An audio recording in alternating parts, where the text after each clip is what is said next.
beratement of the infidel, and it's very much like a us versus them throughout the entire book and as the wider concept of Islam. So by force, as you know, there's the whole way that Islam was spread by the sword, but I think in order to survive, it's going to need to reform itself in some way, shape, or form. Because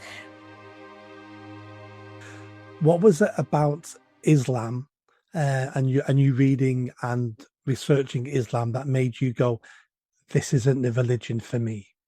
it was so obviously there's in terms of like things that you can extrapolate from it, like I said, terrorism, child marriage, and then this constant um, like beratement of the infidel, and it's very much like a us versus them throughout the entire book and as the wider concept of Islam. So everything from constantly cursing out the infidels, but beyond curses, it's to take action against them. And there's prescriptions as to not to take Christians and Jews as your friends and then go out of your way to try and harm them or delude them and things like that, in terms because in the wider picture you're constantly at war with them.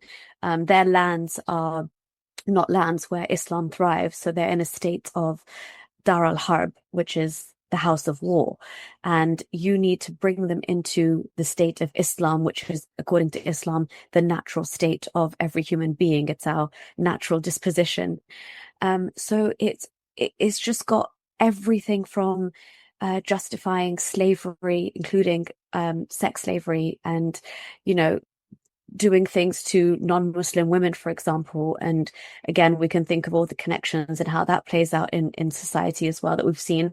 But yeah, it's very much like it's a manual for terror.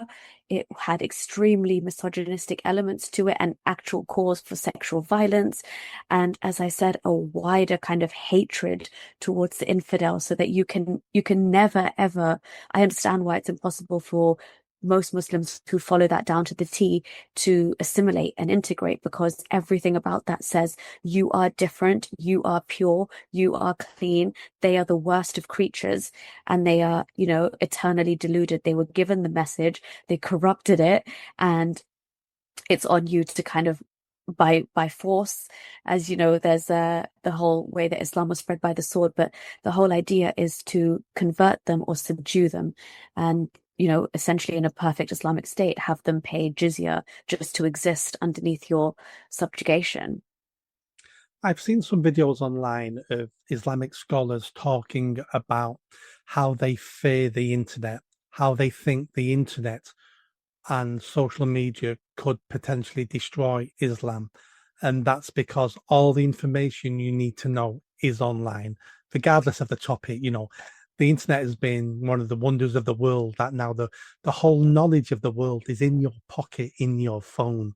We've never been in such a situation before. In the past, rich and powerful people always wanted to control information, because if they could control it, they can control you.